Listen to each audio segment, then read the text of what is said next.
Ooh, what's going on, everybody? Welcome to the After Effect Podcast Show. I am your host, LeBron Stephen, but you can call me LBZ, L Boogie, Big Brown, B Ron, LB, Barani. The choice is yours.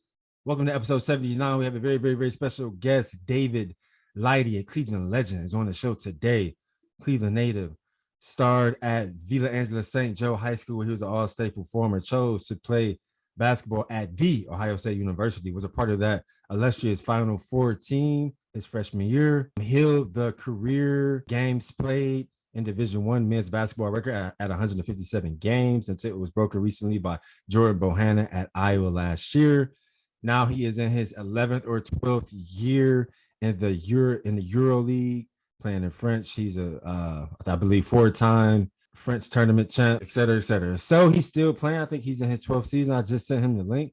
Super excited to connect with David, talk about him growing up in Cleveland and the after effect of his career, though he's still playing, all the lessons he's learned. So just send him the link, and once he jumps on, we will go.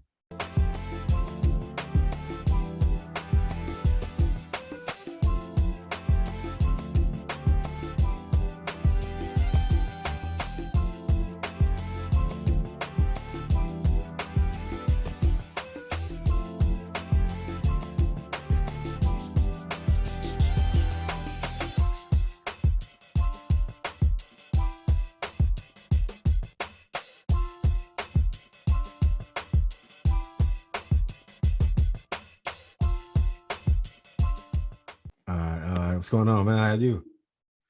I'm good, fam. I'm over here chilling out, living out French living. Yeah. I appreciate you carving out the time, man. I know you're super busy. I won't try to take too much of your time. Nah, yeah, you good, fam. No problem, bro. Yeah. So this is called the After Effects Show. I started about 2 years ago. It's always been my belief that every athlete, top tier, middle, whatever, we all have an after effect or aftershock from our career, man. The wins, the losses, the injuries, the racism, the nepotism, kind of everything that we go through as athletes. This is, you talking about a 15 to 20 year relationship. This is kind of just a free space, man, for us to kind of relive the journey and, really just try to push the culture forward, man. I think that it's just a lot of guys. The only guys that really have like podcasts and voices are like the guys that make it, the guys that played 10, 15 years, they have all these big podcasts, and I'm major fans of that. Right. But I think the lion's share of the consumers of that kind of content is guys like us, guys that have to play overseas, or me. I've had to play arena ball and just try to get a foot in the door. It never happened for me, and I had to kind of live with that. Used to actively playing, but it's hundreds and hundreds of guys that have great high school and college careers, and they're seemingly forgot about. So this is kind of just trying to highlight that and trying to give guys a voice, and also give guys just a chance to kind of relive that journey. I think that guys get married and have kids and just never have that chance or opportunity unless maybe they go to therapy to kind of relive everything that happened. So no, definitely sit back and reflect on it all, man. I definitely understand. Yeah, definitely. So I just got two current events before we dive into you growing up in Cleveland, man. I'm not sure if you've been following, the NBA, but who do you have winning the finals? Have you been following it, or I know you still actively playing right now? Yeah, I stay tuned in. I stay locked in on the NBA games. It's actually it's a 6-hour difference here. Okay. The games come on at 8 p.m., 9 p.m. back home. It's 2 and 3 in the morning here. I'm still up watching the games. Yeah. For sure. But it's gonna be a tough one, man. Warriors came out of nowhere this season and surprised a lot of people. They came back to that level of excellence that they had a couple of years ago. Yes, but sir. I'm rocking with the new boys. Awesome, man. I just like the group that they have. Me too. I think they match up very good with the Warriors too. Exactly, and that as well. I think the feistiness that Miami had, it would have been okay versus the Warriors, but the overall talent, I don't think they would put them over the hump. And I think Boston had it. Exactly. So it's gonna be interesting to see, but they got some young killers out there that's ready to eat for real. Yeah. I mean, I totally attest to that. I think that I have been saying that if the Heat got past the Celtics, I think the Warriors would have swept them maybe 5 games. Just because, like you said, they got the tenacity and the defense, but the talent level ain't there. And I think that everybody kind of counting the Celtics out because the young boys, they don't have any final experience. But every great, LeBron, Steph, Draymond, at some point back in 2014, back in 2007, they didn't have any finals experience either. And they had, once they got there, they got over that hump. So I think I think this may be their time, but they just got to be a little more consistent because the Warriors, Yeah, you know how they play. If they hitting shots, it's you got to bring exactly. it. Exactly. I mean, that's definitely true. I mean, the only way you gonna learn is through experience. And now they here, Exactly. they arrived. So Exactly. it's about, like you say, them being consistent. But I think the coaching staff, all the way to the front office, they come up with great game plans, and then they go out there and execute it. Execute. Yeah. And you see all the games they won on the road, Exactly. this whole playoff series. So Exactly. it's like they going into the foxhole ready for whatever, basically. Yeah. So, like you said, going against Golden State, they definitely gonna have to be. Yeah, they're gonna have to execute. They almost gave it away last night. If Jimmy Butler hit that shot, we could be talking about the Heat. So that was a good series because the Western Conference Finals, that was hard to watch. yeah, definitely wasn't even expected. Dallas. Yeah. So, it would have been a better series if the Suns won, but yeah, I love your insight on that, man. I know you were a basketball savant. gotta be. So, yeah. Last thing, bro. Ever since I was born in '89, I'm sure you was probably born in '88. We've never walked through a coronavirus pandemic. The world has never shut down. We've never had to wear masks. So how did you kind of find yourselves? We're like over 2 years removed, about 28 months removed from that. How did you find yourself having to grow spiritually, emotionally, physically, just during those times, having to, not sure if you had to pivot in certain ways. I know you've been over in Europe for 10 plus years, but how was that experience for you? Just expound on that a little bit. It was crazy. It was like a movie for real, man. It definitely tested your mental strength, willpower, and all of that stuff. Like you said, it's something that we really never been through. Because I was literally over here in the season in March, actually watching the basketball games. It was the Utah Jazz, the Rudy Gobert stuff. He was touching everything. Yeah, they canceling their game. Literally the next day we go to practice. Like, man, y'all see all that crazy stuff going on? Yeah. 2 days later, we shut down. Actually, my team over here, Tony Parker's my owner. Okay. So he hit us up like, they about to shut the borders down in France. Y'all need to get home like tomorrow. Oh wow. Oh, so okay, so they let y'all leave though. Yeah, they let us leave. It was literally, this is like 12 midnight. He messaged us. Okay. I gotta get a flight out by 8 a.m. the next day because after that they not let nobody else in or out, basically. Wow. Yeah. It was like a whole tussle to get up out of there. But and then how long did they shut you all down for? They shut us down until actually they end up canceling the season. So we didn't finish usually because right now we're in the playoffs over here. So usually we finish in June, but they canceled the whole season and then we pushed the season back. So we didn't start until like mid-October the next year. But I think that was even more crazier because there's no fans. Right. Everything in the city was basically shut down still. You got to get COVID tested every day. Yeah. Man, look at here. I think it was 82 COVID tests we had to take because we traveling and we got to play against different teams in different countries and stuff like that. And then different countries had different rules. So it was definitely a mental strain on you to test your power. Like, how much do you really love all this? Exactly. And, to keep going about it. But I mean, to be home though, that I think that was a blessing. I got to sit down and like you said, like the podcast, I got to reflect a lot. To be home with family. That was the most I've been home since high school. I was about to say, you always been on the go. Yeah. 06. Yeah. So literally a time to refresh, and I think it definitely helped me out a lot for sure. Okay. Yeah. That's great. I think we all had to pivot in some kind of ways, and like you said, that was the most time I spent with my family as well.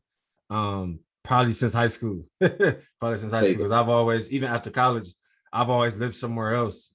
So yeah, man, it was it's crazy that they talk about the numbers is back up and and now I'm back wearing my mask in the grocery store. Man, it's like it's kind of like almost just like a way of life now. But monkeypox popped up out of nowhere now too. Yeah, so it's like just, man, on to it. Yeah, it seemed like a never ending thing. Like you just got to learn to live with it. It's almost like. Yeah, no, for sure. I mean, but like you said, that's when it tests you. What you gonna do? How you gonna move? And exactly. Maneuver, exactly. With this newfound stuff that we got going on. Yeah, man. Yeah. I think it never gonna stop, man. So, paint me a picture on like what it was like growing up in Cleveland in the '90s, man. I kind of feel old when I say this. I'm 33, but we didn't grow up like the kids now. We didn't have I believe the internet came out in '98. and like you had to have money to even be able to afford to go buy a PC. So we didn't have the internet, we didn't have camera phones, we didn't have phones at all, cell phones. Like we would be outside being creative, making up games, have to be in when the street lights come on. I think that it was kind of a more interactive world because you had to interact, you had to make friends. You didn't have devices to be on that could hold your attention. So what was it like growing up for you, like, in the 90s just in Cleveland?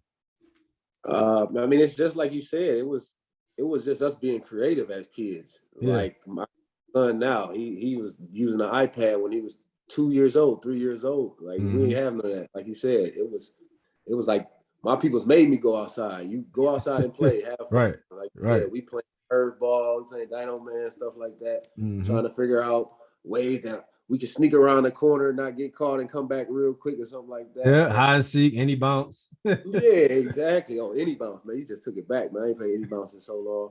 But right. Yeah, it's just like the creativity of a kid. Your imagination is what drove you. Exactly. And I think just us being active and being outside, and like you're saying, creating new things and new ways for us to have fun.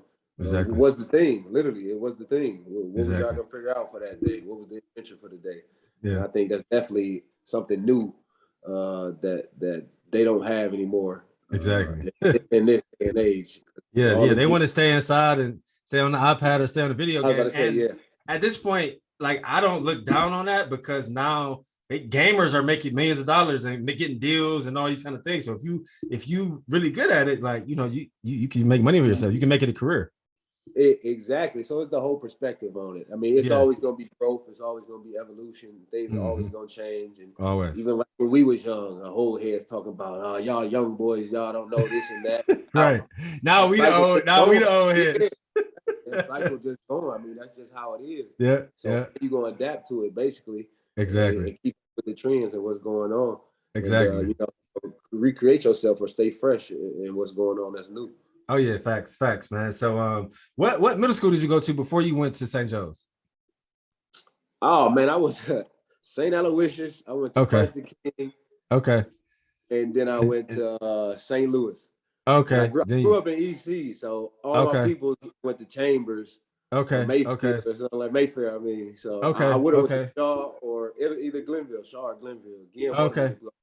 Yeah. I'm already knowing because I remember.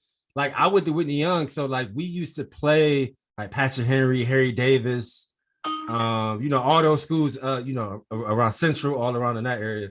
And I remember hearing about you when I was in 7th grade and you was in 8th grade, and then hearing that you was going to St. Joe's. So I pretty much kind of like been following your career ever since then.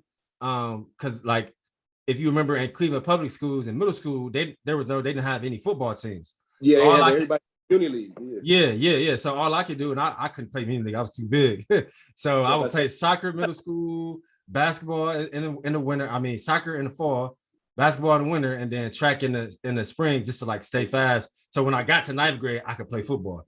So I have been following your career ever since then. And then like I know you played football in 9th and the 10th, and I DM'd you about your 10th grade year because I was the last year you played football, right? Until you just stayed basketball. I mean, looking back on it, I regret it, but I only did it because of my school. Like they asked you just to play basketball. They wanted me to play football still, but they wanted me to play quarterback, and I said I didn't really want to play QB. Yeah, because you played receiver at the time, right? Yeah, I was basically top 5 receiver in the country at the time. They wanted me to play quarterback the next year, but the whole starting line was leaving. They were seniors. Okay, so I'm like, I'm not about to be running around for my life, messing around and get hurt. Now I'm missing basketball. I mean, I'm gonna miss basketball. And it's a quick turnaround too. Like they give you 1 day off and then you right into basketball practice. That's exactly what it is. So really, I was gonna just sit out my junior year and see how I like just playing one sport because I always had love for football. I still got love for football. Like looking back on it, I wish I would have kept playing for sure. Right. Okay. But I ended up getting hurt my junior year in basketball at the end of the season in like April. I tore my ACL. So I think I remember that. Okay. I couldn't play football my senior year. Okay. Like, whole shot was gone. So after that, I'm like, yeah, I'm just gonna stick with basketball, basically, for real. Yeah, okay. And so, like, when do you feel like your light switched on? And I always notice for any elite athlete, you know, where you end up getting a lot of offers and getting heavily recruited, we all know, like, when that light switch on, like, kind of like when you start noticing that, like, you're better than most of the guys you're going up against. You making a lot more plays than most of the guys you're going up against, and then, like, all the letters started coming to the house, all the letters started to come to the school, and then all the coaches started coming to the school, and, like, it all kind of started to make sense. Like, oh damn, like, growing up, you know, it's always a dream, especially if you were an Ohio kid, Midwest kid, you want to play in the Big Ten. But I think if Cleveland, Ohio, like, you want to go to Ohio State. So, like, when that started turning beer kind of a reality, like, oh no, that could really happen. When was that for you? Because for me, it was like 10th grade. After my 10th grade football season, I was like all league. I was like second in sacks. I was only 15. And so that's when I started, like, getting my like my first couple offers and all those kind of things. And then that's when it was like, once I got my first Big Ten offer from Indiana, that's when I was like, oh shit, like, I can, like no, like, I've been watching all these games all these years. Yeah, like, now I was like, oh, like, this about to be, like, this could really happen. It was like a surreal thing. So when was that time for you? Nah, that's real. It's funny you say that, because, like, cleaning out the crib and stuff during COVID, I'm finding old letters. I'm finding stuff when I was 8 years old, talking about college, Ohio State football. Wow, that young. 20 touchdowns, such and such yards, and such career catches and stuff like that. So I, like, had it envisioned in my head from when I was young. But like you said, when it, like, actually start to happen was probably like my 9th grade year in practice. I'm playing a little bit on JV, or mostly JV. I was playing on varsity. I really played safety. They said I was tall, so anything they throw, go get the ball. That's what they told me to do. Okay. But in practice, I'm making all type of plays. Yeah. And they got, you know, college scouts and coaches and stuff coming in. And then we had Elvis Gerbach and Desmond Howard, who went to St. Joe's. Yeah. They come to practice. They see me going crazy, though. They bring me to the side, talking to me like, you know, you got it, basically. And then that's when I realized that, you know, my level was a little bit higher, a little different. Right. Like you say, my sophomore year is when we played against y'all. That's when I started seeing myself evolve into a that might have been like your coming out party, man. Because like, I mean, I was only the 9th grade, but that was like our maybe 2nd or 3rd game of the season. And like I said, I hadn't played football since I was 6, because since 6th grade. So I had been out of it for 2 years. But even when I got back in it, I was so much better than everybody else. So they put me on varsity. That was my first game starting. And I remember making, like, the first 2 plays. Like, I was number 55. I'm like, man, but say y'all was real good that year, man. Like, we were 03 season. That 03 season. Yeah, y'all was real good. Yeah. And so it ended up being like 50-7, man. But I would just never forget. I remember y'all running like a screen and, like, to my side, y'all threw the screen to you. And then I try to, like, check, you know, redirect and, you know, get to a spot, and a lineman came out of nowhere and cleaned me. And I just remember looking up and seeing you. You was number 10, right? Yeah. This is real sad. You like this. I'm like, okay, so this is major high school football. Okay. But I was only like 14, but I just still remember like you being like that. That's why I was like, and it's still vivid in my head, that memory. And I got so many football memories. So no, definitely. And then my boy Sam White, that was my boy growing up. He was out there. I had a little inner battle going on with him. Okay. I remember he told me about that. So talk about like when the recruiting really, really picked up. I'm sure, did you always want to go to Ohio State? Did you have a top 3? Did you take any visits, like, and then why ultimately Ohio State? Yeah. So actually, Ohio State offered me first in football. Mel Tucker came to the school, offered me in football. Wow, I never knew that. That was my sophomore year going into my junior year. Okay. That's when I was going through the whole thing, like, am I going to play or not, and such and such. But I had picked up so much from basketball, and I'm like, I mean, I can still make it. I'm good, basically. Yeah. So I think after my sophomore year at AAU, I went on the circuit for basketball, and I was doing real good. I was killing at all the camps and all the tournaments and stuff. Yeah. I think it really picked up on, like, I'm getting North Carolina, I'm getting Duke, I'm getting Florida, Syracuse, I'm getting all the top schools, coming in at me now. And I knew it was real when the actual coaches was coming to the gym in the summertime now. Right, so right. I'm seeing everybody from Coach That's Boeheim. crazy. Yeah. Yeah, exactly. Coming to the Purple Palace at Joe's just to watch me work out and stuff in the summer. Yeah. But after that, I think probably my junior year, that's when I tore my ACL. Okay. I'm like, I need to make a decision right now. So before you tore your ACL, did you ever think to maybe you could play both at Ohio State? Did that ever cross your mind at all? It did. It definitely did. But when I tore my ACL, that's when it was like, all right. Okay, yeah, no, I can't do both. I got to choose. Okay. I need to stick to one thing. I'll tell you the story. So I'm like, I need to stick to one thing. But I'm at Cleveland Clinic at the doctor's office. I told my mom, like, I'm calling coaches right now. I'm going to Ohio State, Mom. Like, they not about to pull my scholarship offer or none of that. Right. Because they'll do that when you have an injury like that. Yeah. Exactly. And this is new for me. It's my first time being hurt. I'm 16 years old. I don't know nothing about none of this stuff. Right. So a whole bunch of stuff flashed through my mind. I'm already knowing.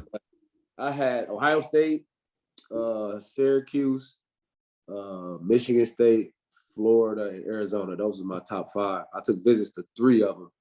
And then my mom took a visit one to Arizona. I couldn't go out there because I was injured, so I really couldn't fly yet. Yeah. Other than that, it was basically I was a Buckeye since birth. Yeah, I mean, through and through. It was a no-brainer. I knew everybody who was down there already. Right. Half of the team on the football team, I grew up playing with them. Of course. Community league, playing with Sims Raiders and stuff like that. So right. It just made sense.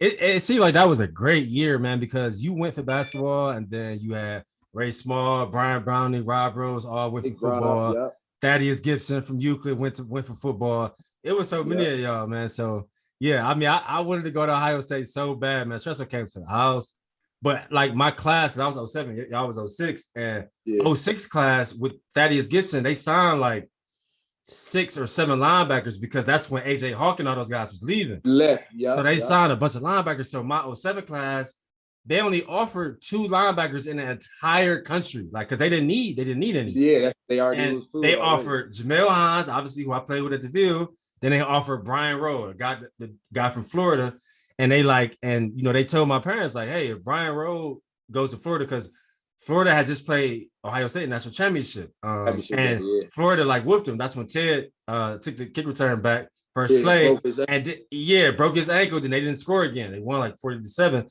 So I'm thinking like, all right, man, this dude a Florida guy, and Florida's won a national championship. I know he's gonna go to Florida, so I'm just waiting. I'm waiting on for him to commit. Just wait for him to commit, so I can get that scholarship, go to Ohio State, fulfill my dream. I already had like at least 8 or 9 other Big Ten schools, and so I had like secondary options, but I always want to go to Ohio State. Yeah, so you waiting on that one? I'm waiting on him. Yeah, and then a week after the national championship, he commits to Ohio State. I'm like, it's crazy though. It's crazy, bro. Bro was my not my roommate, but he was in my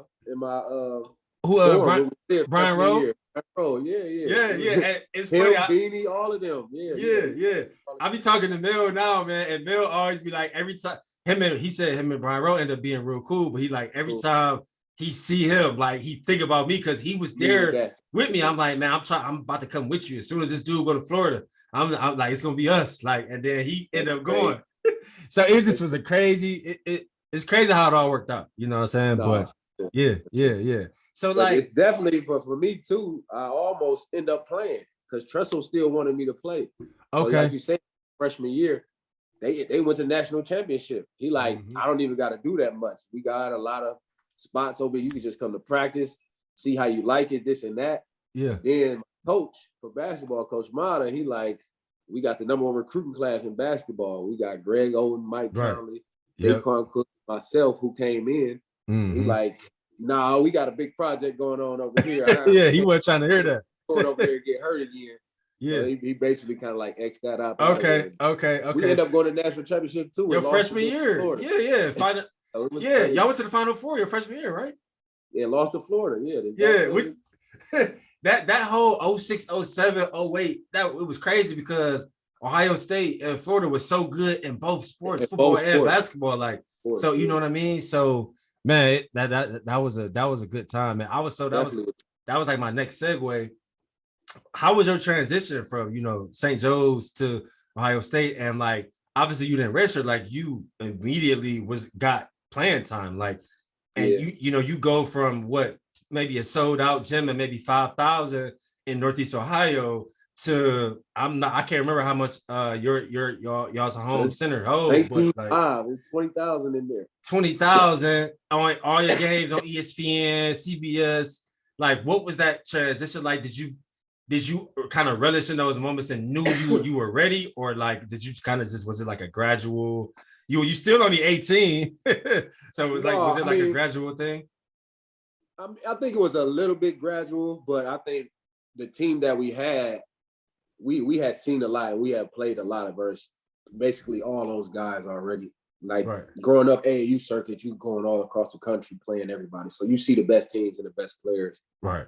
I would say we ain't see a team like Florida though, because they smacked it. That's when they had Brewer and Noah, Joakim Noah, and all them guys. Al Horford. He was about to go to the finals. His first finals. Yep. Yeah. So they had just won the national championship, so they already knew what was up. They know how to get it done already. Yeah. So we played them earlier in the season, and they smacked us by 20 down there.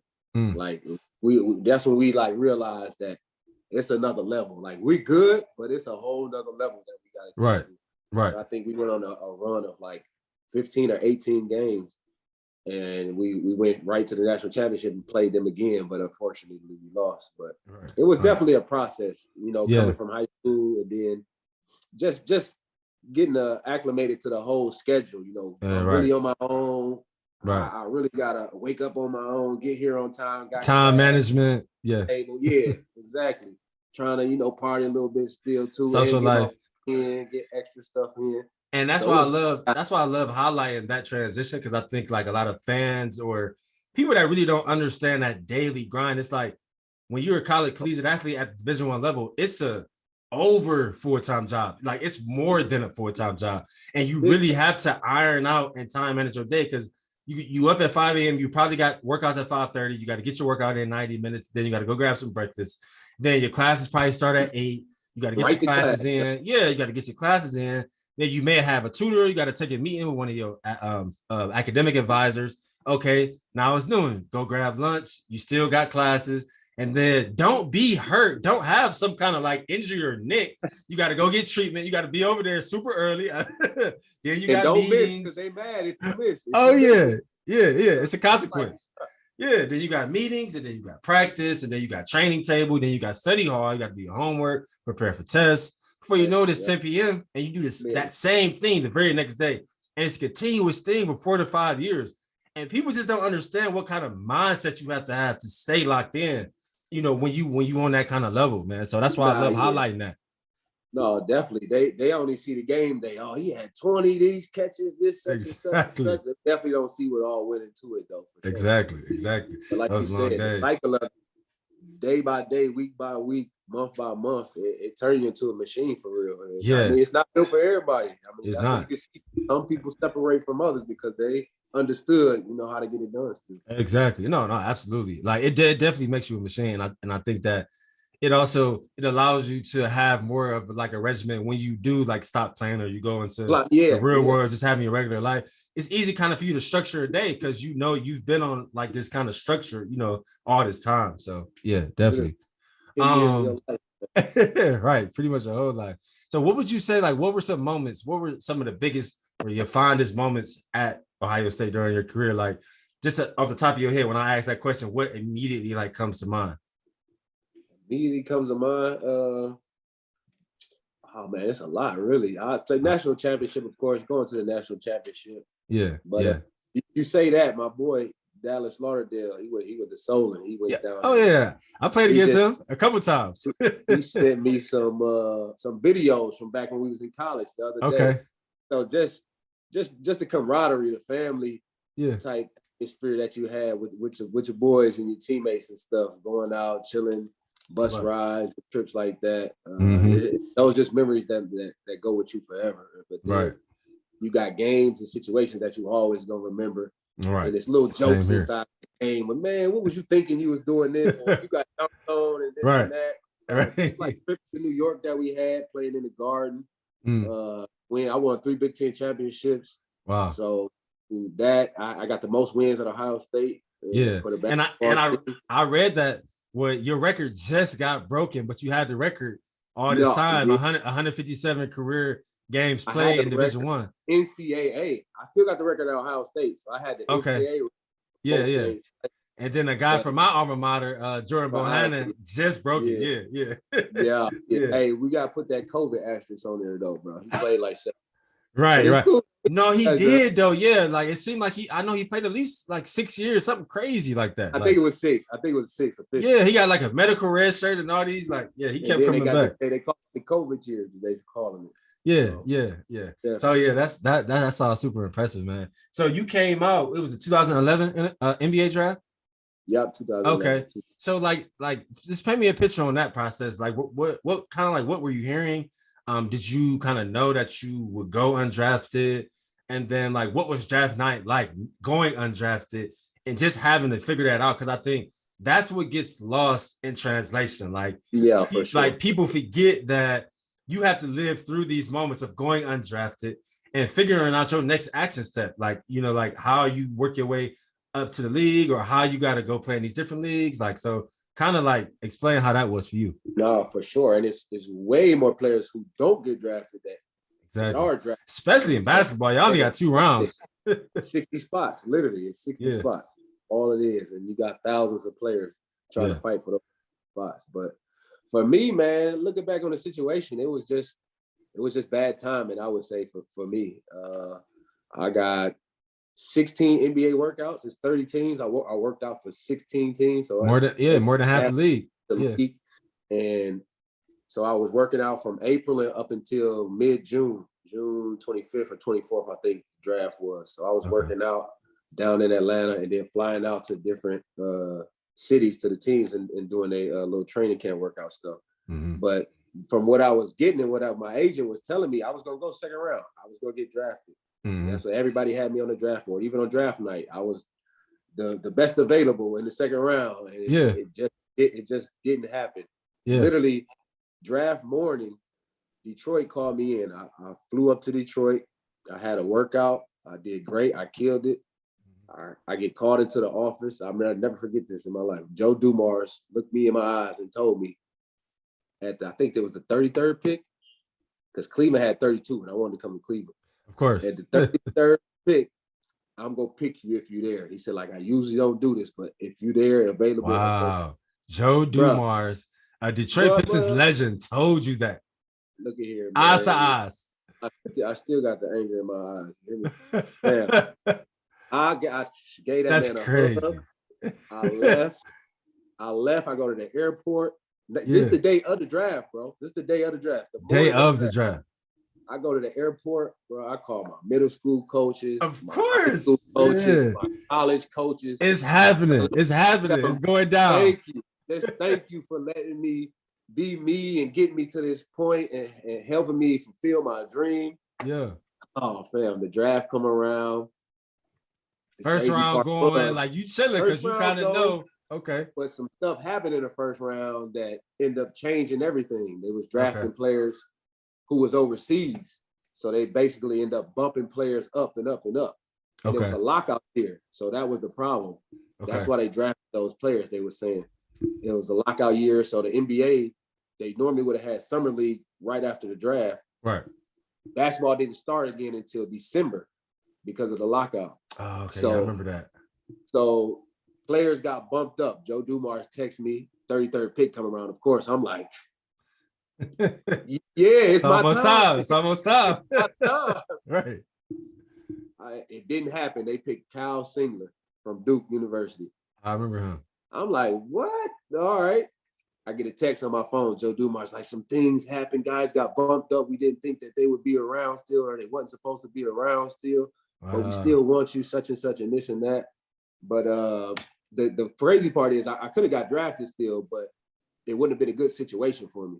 Okay. So probably like the 52nd or 53rd pick, a team wanted me, but my agent is telling me that they'll have my rights. They'll draft you, but you probably won't sign on. Like if you're in the second round, not guaranteed.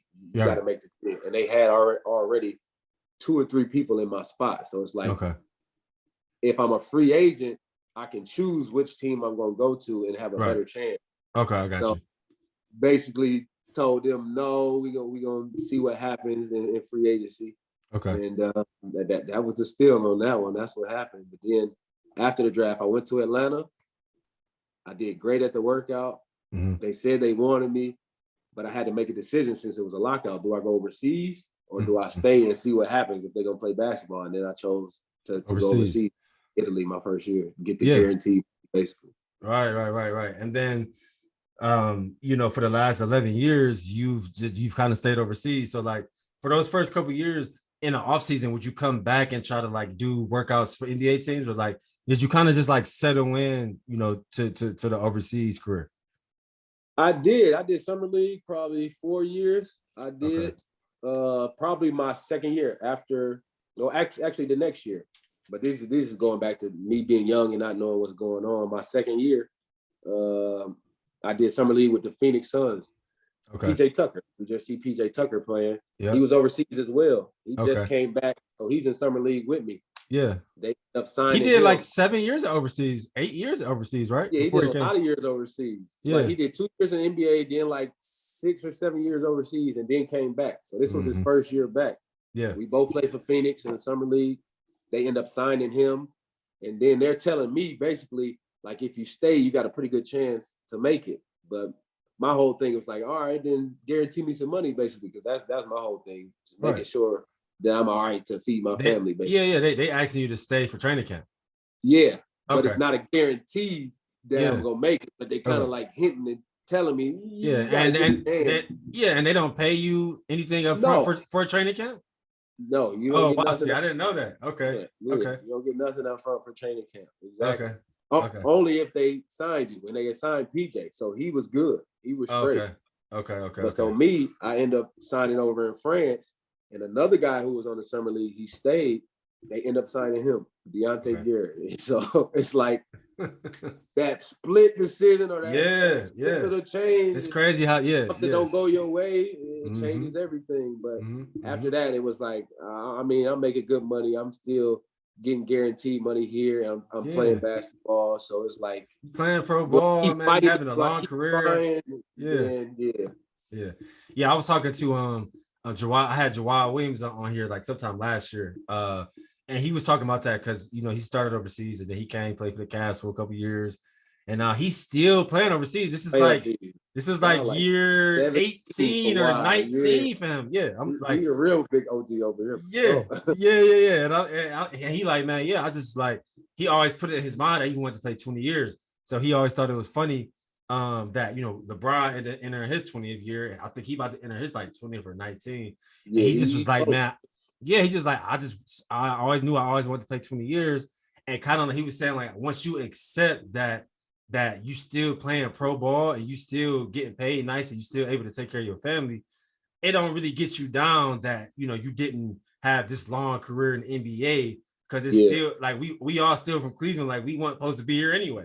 What I'm saying? So it's like like when do you feel like you accepted that? Like, okay, like this is about to be my pro career pretty much overseas, and I can like be proud of that. Like, did you ever have any like weak moments like, damn, man, like I know I'm good enough for the NBA, like, and I know, maybe this should have happened for me, or did you ever have any thoughts like that? Or you always just like was kind of able to accept just how your cards laid out? No, for sure. It's always that what if. It's always that, late night thinking like, man, like I say, I be watching the games all the time. I'm out here, I know I'm better than him. I killed him. I did this, that. But that's just not how the game goes. I mean, like you said, your cards was dealt different. They was at the right place at the right time. Like, it's plenty of people overseas who could play in the NBA. Oh, yeah. Just if they got the opportunity, or like I said, be in the right place at the right time, or know the right people. I mean, exactly. that go a long way too. And with basketball, that window is so small. Like even, I mean, with the NFL, even for training camp, they're gonna have about 90 guys on the roster, and then guys that start getting cut, and then you only have a 53-man Yeah. roster during the season, man. But basketball is even a smaller window, so you got less than 1% that of players that even make it. Like, and Well, stay. 12 So make it, like, and they got 2 reserves. So yeah, man, it's tough. It's tough, man. So like you said, I know those thoughts just run through your head, like, man, maybe if this had happened, or maybe if this happened, like, it's always a hard pill to swallow. It definitely is. But like you said, probably like my 5th year, I accepted it. I had my son. I'm like, he's basically gonna be set for life. He's gonna have a better life than I ever had. So Exactly. I'm taking care of my family. They living good. I'm living in Paris, bro. Like, I'm driving by the Eiffel Tower. Right. I lived in Milan, Italy. Like, man, we literally, I'm traveling to you get to take in all those cultures and actually live there as a local. Like, you can't beat that. You can't beat those experiences. Yeah. Exactly. That's when I started embracing it. I'm like, bro, I'm traveling to places that people never in their right mind thought that they would be able to see or dream of coming to. And I'm getting to go play basketball here and get paid nice to do it. I'm telling you. Literally. Yeah, so, man, that's fire. Going to Barcelona, Spain. We going to Israel. We going to Greece. We're playing. So it's definitely been an experience. But once you say, like you said, put your mind to it and be open to everything, the experience. Right. Then it definitely settles you down and you embrace it all. Exactly. Yeah, definitely got to be open-minded. Especially, I mean, it's still, even when I go back home, man, like I love to travel. So I'm always trying to get out the country at least twice a year.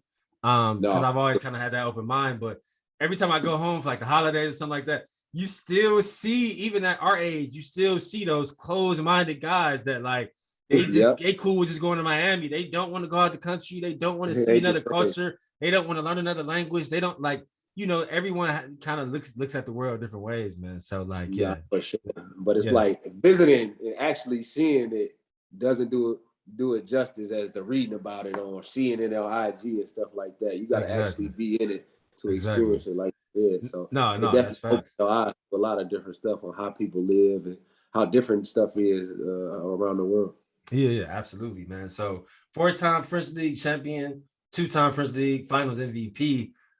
What would you say has been like your fondest moment, or again something that just stood out playing overseas? Because I think you've kind of like showed the way of like, hey, no, like if the NBA doesn't work out, you can still play overseas and have like this longevity, this longevity of a career and have success and be a champion. I mean, you want, and so like just kind of talk about some moments that kind of stand out. And do you plan on playing 20 years like Jawad? I don't know if I can do 20. It's crazy. This year 11 for me, 12. I got 4 more years left on my contract. I've been with the same team. It's going to be for 9 years. Yeah, because I saw you play with them from 2014 to 2016, and then you've been with them since 2017. You haven't. You still been. Yeah, exactly. So for usually overseas, stuff works different. Like each year, you kind of like try to outplay your contract. Like So Americans normally change teams every year, or most they'll stay at the same team for maybe 2 years. But I found a team that loved me, and I found a team that fit my style of play, and they let me be me. Exactly. I think, like I said, Tony Parker, he's my owner of the team. Yeah. He kind of treats it like the Spurs here. Yeah. So that's dope. I got everything I need. And you could potentially have him as a mentor too. Like, I mean, you can't beat that. Potentially he already is. Like, I text him every week. Okay. Oh man, you see, you can't beat that. Yeah, so, that's dope. Exactly. It's stuff that I would say that fit my life and my vision of what I wanted. That was perfect fit for me here. So it literally was like, what else do I want? What else do I need? Why would I go somewhere else if they really want me to stay and they believe in me? So that makes sense. Growing up, of course, we think, oh yeah, I'm gonna play for the Chicago Bulls. I'm gonna be Michael Jordan, get my number hanging up in the rafters. But I mean, now I'm probably gonna have my number hanging up here in France. So it's like, which is fire. And like you said, when your son get older, you can bring my son. This experiences that can't beat that, man. for a lifetime. Yeah, exactly. Yeah, that's fire, man. I love that. One more question, bro. What would you say is David Lighty's after effect? I mean, I know you still playing, but like, what would you say is your after effect of your entire athletic journey? I'm sure you started playing basketball and football fairly young. So, we're talking about almost a 20-year relationship, you know, with the game of basketball. Just what were some lessons that you learned over all these years that like you took and you still carry with you now while you're still actively playing? You know, stuff that you may implement into your son, and really just as we try to like push the culture forward. For me, it was kind of going to back what you said earlier, like when we was talking about class and structure. In college, you got time management, do this and do that with the schedules. Right. I would say I choose sports or take sports and definitely push it into everything I do in life, because like you said, I've been doing this all my life. Exactly. This is a lot of what I know. Right, right. Use it as a vehicle. Exactly. When you break it down, this goes all the way into business. Exactly. You set structures, you setting up your business, your team that you want to build. All right, you got the PG, you got the guard, you got the power man down low who you can go to when you need stuff like that. Right. So it's all the structure and mindset for me. And then in sports, it's so many ups and downs. It's just like life, like even in the game. But within the season, you're doing good, y'all hot, y'all were on a win streak. Then it's cold, y'all losing games. Right. So it's about staying even and keeping your mental straight. And I think for me, that just helped me become who I am as a person. Just staying focused, having your guys, honesty and respect. Those are three things I try to live by. And I think when I take that and what sports has given me, and I integrated into my life and into my family and my son, and I think it's shown that it's been great success for us. Yeah, and say pushing everything forward. Yeah, I love that. I love that after effect. Where do you see yourself like after you're done playing? Like, have you given that any thought? Do you think you would like do business overseas, or will you come back to the States and do something in the States, or you haven't really thought about it yet? A little bit of everything. Oh no, I'm thinking about it. It's coming down to that time. So for sure, I'm thinking about it, getting stuff going. I mean, real estate. I'm in the real estate right now, little stuff. Yeah. Then setting up gyms, camps and stuff like that. Then, like I said, talking with Tony, like he's like a mentor, big brother to me. So absolutely, just different avenues and lanes that I know he giving you so much game. Pushing my way towards me, so I can basically get a feel for basically what I want to do after life. Because I mean after basketball life, I should say, because this is what he's doing right now. He's after basketball life, but exactly, he's the owner of his team, right? And the owner of 5 other businesses that he dealing with on the daily. Yeah. So just like you say, watch him and see how he structured things and see how he builds stuff, and it kind of helps me to see what moves to make and what not to make. But it's a lot like of and that's like a major blessing in itself for you to get to watch him over all this time, all these years, and kind of see the moves he making. Maybe if you got a question or something, maybe you can shoot him a text, or what I'm saying, just kind of get all that game for all this time, and take your notes and I like that. I'm gonna implement that in my little strategy. You know what I mean? That's pre-game for sure. That's exactly what it is. He's willing to give me all the answers basically to the text. So why not take it? Exactly. But for me, I mean, people talked about doing some coaching jobs and stuff like that. They asked me. Yeah. Do you see yourself coaching, or? I think so, because I know you've been around the game so long. Because like even me, I mean, I'm gonna chill out first. Like you said, I've been around basketball so much. You don't want to think about basketball for at least a little while. Yeah, I'm gonna take like 2 or 3 years off to refresh my mind and then see what I get my foot into next. But like that's why I say, just ownership of stuff right now is my main thing. Get cash flow coming in when I'm done. Absolutely, that's my main goal. Yeah. But then after that, it's maybe broadcasting. I've had some opportunities. Big Ten Network hit me up a couple times. Okay, so that'd be great. Internships in the summertime and stuff to see, if I like it or if I would really, be all right to doing it. Basically. Yeah, that'd be great, man. And like you said, you had such a great career in the Big Ten. That'll be dope. Yeah, but I mean, that's what it's about, man. Just having those kind of opportunities, after like a great playing career. So I know it sounds like you're in a good spot. Nah, definitely, man. I can't complain, man. Like I said, this game of basketball took me places I could only. Exactly. I just gotta make sure I use it in the right way. Exactly. Well, that's all I had, man. I appreciate you joining. One thing I've been trying to pride myself on since COVID is making sure I give flowers while we're still here. I feel like as Black men, we don't do it enough, man. So like I alluded to earlier, Now, I've been following your career since I was probably like 13, 14. So just to see where you've went, everything you've done, man, it's been a pleasure. So I just kind of want to show you that love, man, and give you your flowers, while you go to here, bro. No, I definitely appreciate it, man. Definitely appreciate you having me. So of course, man. Get that going with this, man. Yes, sir. Going, so keep it rolling for sure. Yes, sir. Yes, sir. I appreciate it, man. All right, bro. We'll be in touch. Be safe. All right. Have a good one. Peace. All right, guys. So I thought that was a great episode 79 with Dave. If you listened to the entire episode, he just has a super dope story. Making it to the Final Four national championship at Ohio State as a freshman, playing in 157 career games of Division I men's basketball, and has, his 12th year playing overseas. I believe he's playing in France right now. So many like great memories, such a great athlete, but an even better person, right? So if you've listened to this entire episode on Apple Podcasts or Spotify, please rate us. Please leave us a review. As you know, one of the ways that we make money is listenership. If you've watched this entire episode on YouTube, please subscribe to LeBron Daniel TV. Please leave a comment. Please leave a question. Merch. We have it in our hand. We just have to get it embroidered, get our packaging right. Get a simple landing page or website where you all can order, and we'll be ready to go for merch for all my people that have been supporting me for almost 2 years now, supporting the show, watching, listening, and kind of just connecting with us. So yeah, just keep rocking with us. And yeah, till the next time. Subscribe to LeBron Daniel TV, but you already knew that, where we dig deep and find our hustle, and every single day we are better than yesterday. Subscribe.